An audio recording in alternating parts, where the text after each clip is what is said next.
Kaibigan, may hamon ng ating gospel ngayong araw na ito.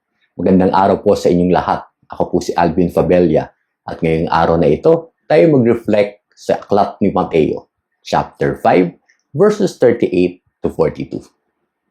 Noong May 13, 1981 ay nagkaroon ng assassination attempt kay Pope John Paul II.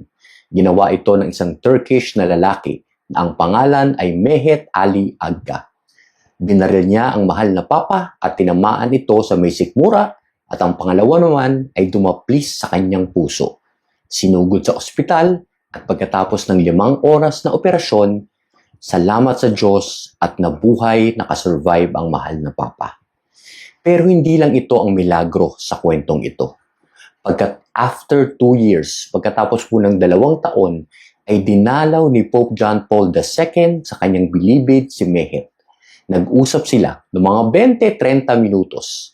Binigyan niya ng rosaryo ang lalaki at ito'y pinatawad niya. At noong year 2000, siya mismo ang umapila sa Italian President upang bigyan ng pardon si Mehmet. Ito ang hamon o challenge ni Jesus sa ating lahat sa ating gospel ngayong araw na ito. Pagkat iba ang turo ng ating mundo pagdating sa paghihiganti. Narinig niyong sinabi, mata sa mata at ngipin sa ngipin.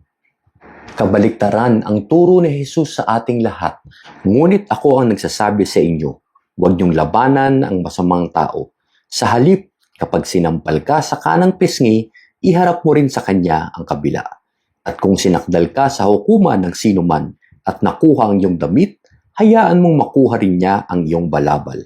At kung sapilitan kang palakarin ng sinuman ng 1 milya, lumakad ka ng 2 milya na kasama niya. Ang turo na ito ay sinabuhay din ni Jesus. Habang siya ay nakapako sa krus, kinukot siya, tinutukso, pinahirapan ng napakaraming tao at sundalo, ano ang kanyang dinasal sa ating Diyos Ama. Imbis na paghihiganti, ito ang kanyang sinabi. Ama, patawarin mo sila sapagkat hindi nila nalalaman ang kanilang ginagawa. Kaibigan, simple lang ang mensahe ng ating ebanghelyo ngayong araw na ito. Imbes na tayo gumanti ng galit, pag-away at pagsakit dun sa kabilang party, ang dapat nating gawin, unawain, magbigay ng awa, magpatawad. Yan ang ginawa ni Kristo, yan din ang ginawa ni Pope John Paul II. Mahirap ito. Kaya kailangan nating magdasal sa banal na Espiritu Santo na baguhin ang ating puso upang matuto tayong umunawa at magpatawad, hindi gumanti na at punong-puno ng galit. Na-bless ka ba ng pagninilay na ito? Paki-like mo naman, paki-share mo sa mga kaibigan mo. Mas maganda, itag mo yung mga pangalan nila doon sa comment section sa baba. Tulungan mo kami maghatid ng pag-asa sa mas maraming tao.